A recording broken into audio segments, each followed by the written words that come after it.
Hello সবাইকে, welcome to Sonali's art with creativity. প্রতিদিনের মতো আমি আজ এসেছি নতুন কিছুতে, নতুন রকমের কাজ নিয়ে। তবে এটা কিন্তু একদম একটা গরদের লাল পাড় সাদা শাড়ি ছিল। তোমরাও কিন্তু এইরকম লাল পাড় সাদা শাড়ি নিতে পারো, তবে সেটা যে কোনো মেটেরিয়ালেরই হতে পারে। যেরকম মেটেরিয়াল হবে তোমরা কিন্তু সেই রকমই কালার ইউজ করো। এইবার দেখে নাও আমি কিভাবে কাজটা করেছি। তোমরা তো ফার্স্টেই দেখেছিলে আমি পুরো কাজটাই পদ্ম ফুলের থিমে রেখেছিলাম। সেই অনুযায়ী প্রথমে আমি পদ্ম ফুল আর পদ্ম পাতা করা স্টার্ট করেছি। পদ্ম ফুলের জন্য আমি কিন্তু একদম বেবি পিঙ্ক কালারটা নিয়ে নিয়েছি, আর পদ্ম পাতার জন্য light green and lemon yellow.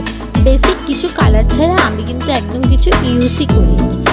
আর তারপরে শেডিংয়ের জন্য আমি রেড কালারটা ইউজ করেছিলাম। ব্যাস, এই চারটে কালারই কিন্তু তোমাদের লাগবে। এবার দেখে নাও আমি কিভাবে কালার করার সাথে সাথে শেডিংটাও করলাম।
আমি ফার্স্টেই বলেছিলাম পদ্ম ফুলগুলো করার পর আমি কিন্তু রেড কালার দিয়ে শেডিং দিয়েছি, সেটাও কিন্তু স্টার্ট করে দিয়েছি। শেডিংয়ের জন্য একটা সরু তুলি নিয়ে নিয়েছি আর রেড কালার দিয়ে শেডিং করা স্টার্ট করেছি।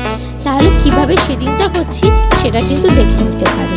আর যে কোনো শেডিংয়ের কিন্তু বিভিন্ন রকমের টেকনিক হয়, তোমরা এই টেকনিকটাও ইউজ করতে পারো। তাছাড়াও যে টেকনিকগুলো আছে সেগুলো ইউজ করতে পারো।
পুরো শাড়িতে কালার অ্যান্ড শেডিংয়ের কাজ শেষ করেছি।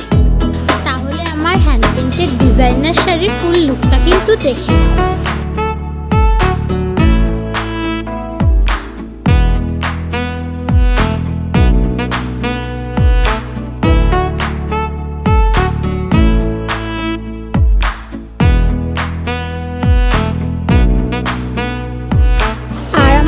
যদি তোমাদের ভালো লাগে তাহলে লাইক, কমেন্ট অ্যান্ড সাবস্ক্রাইব করতে কিন্তু ভুলো না।